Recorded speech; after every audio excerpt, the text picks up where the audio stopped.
Hello everyone and welcome back to my channel. Today I'm doing another sketch with me video, and today is a little bit of a guilty pleasure kind of episode, and I'm feeling a bit hungry, but I don't really feel like eating much right now unless it was cake, but we don't have cake right now. And so I'm going to grab a coffee or a decaf coffee because I can't handle caffeine. So yeah, just give me a moment.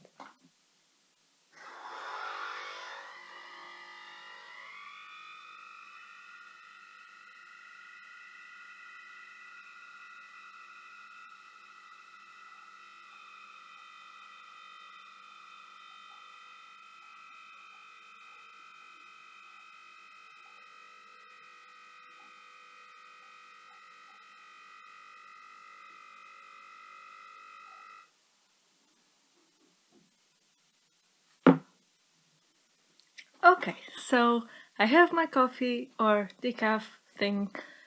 But yeah, today the sketch is more of a guilty pleasure kind of sketch, or just for fun.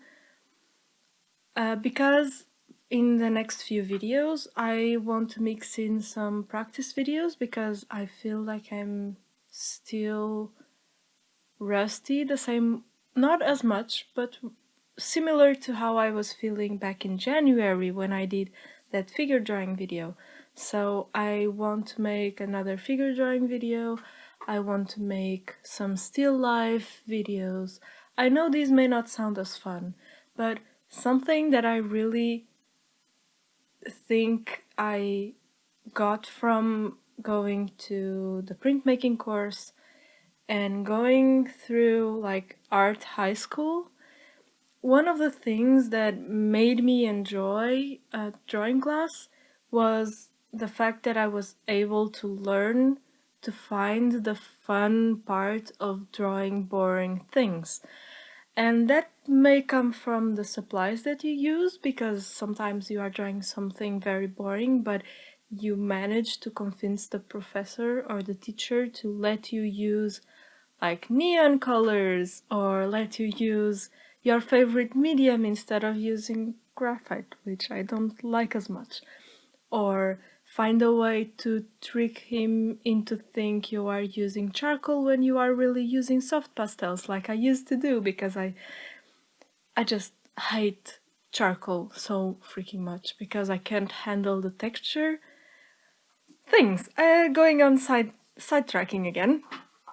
But yeah, today I am using supplies that I really know and like and understand how they work, and I haven't used them in a fairly long time. I don't think I have used the pink watercolor palette I made in a very long time, and I'm going to link two videos about that palette in the upper right hand corner for you to watch if you want.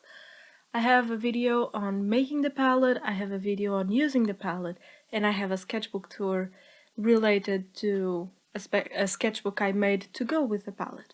So it's all a very nice package, I think. And I really love this palette. I haven't used it as much recently, and I have changed something. I have added a phthalo green blue shade, which may seem odd for me because I don't use that color that much, but I think it ties in very well with the rest of the palette and gives it a strong contrasting duo with the quinacridone rose, or permanent rose. It is a quinacridone pigment, so I'll just call it that. And I find it like adding that green gives it a whole another range of possibilities. Now, aside from that palette, I'm also going to be using later on in the video the just a regular big pen, like a crystal one, I think. It's just a black ballpoint pen. I usually do prefer cheaper ones because they write nicer and they skip at just the right times, so I don't know, but I did use a big one today just because it was the one I found. And I am also using a Derwent drawing pencil in Chinese white, I think. For the longest time, I would carry this pencil with me every single day. So I have, I think, 3 or 4 of the same pencil scattered around my room. And that's because it gives such a great texture on cold pressed paper. And when you have a strong color and then you draw lightly with the white pencil, it gives you a texture that looks similar to when you have granulating colors, but it's a slightly different effect. And you can go all the way from white to slight granulation. I also used it to add a little bit of a highlight on her hair and stuff.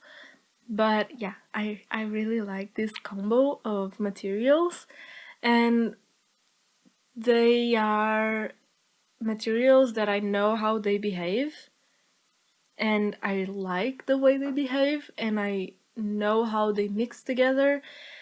And sometimes I feel like just going back to the basics, you know? And although these may not look like that basic, but I've used this type of materials together for like 3 or 4 years during high school, and I really like it. And so it feels nice to come back to those. Now, the other reason why I call this a guilty pleasure art thing or sketch with me video is because I know the process I used like the back of my hand, like laying down a wash, then drawing something based on the wash, and then, you know, giving it some tones with some hatching and stuff, and then just adding some white with the white pencil to give it a little bit of a pop from the background, but still keeping the watercolor texture. So it's a very simple process that gives such a nice effect, I think. And I really enjoy the way it works and the way it looks by the end. And I have a whole bunch of drawings. I think I have a sketchbook tour of that sketchbook. I'm not sure now, but I think I have a. Oh, yes, I have a whole sketchbook tour of the green sketchbook, I think. And there you can see a few drawings made like this. And it's so enjoyable to do because you don't feel guilty when you make a mistake.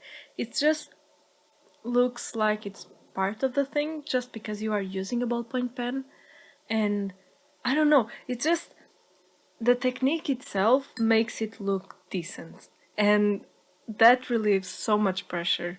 And I was needing something like that. Now, the third reason why I call this a guilty pleasure drawing, it's a subject I've drawn many times, just a random girl with features I really like to draw, such as a very big nose and great eyelashes, though. I really like those.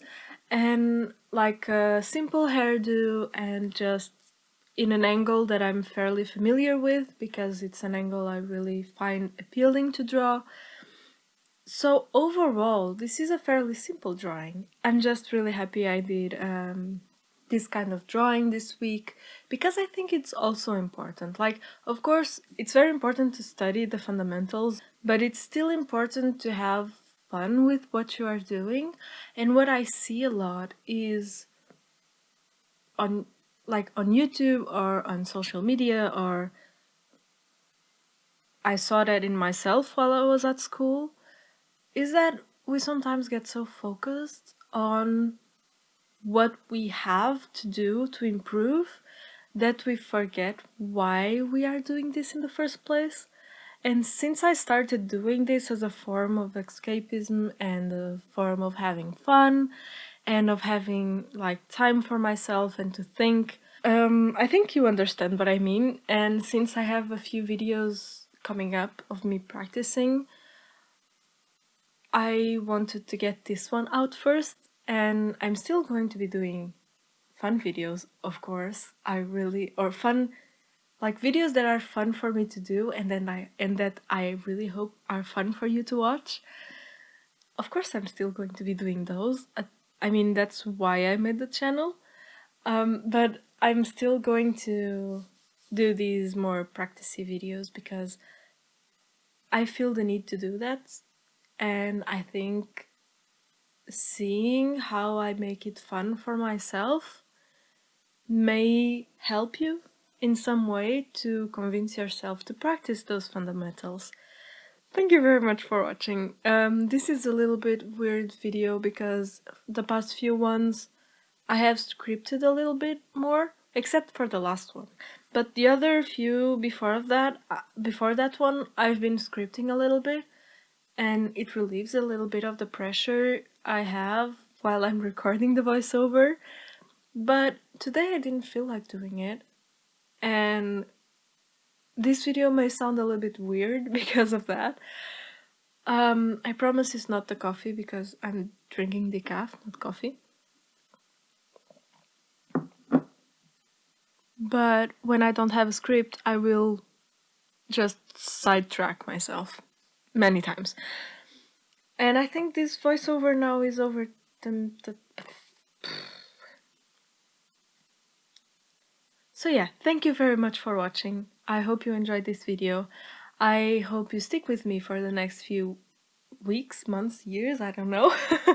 I'm really enjoying putting out this many videos and getting them out on time. I know last week was a little bit late, but it was still within the same 2 days. Like, yeah, it was almost on time, you know? But yeah, I'm really happy to be doing this, so I hope you enjoy watching these. And yeah, see you next time, okay? Bye!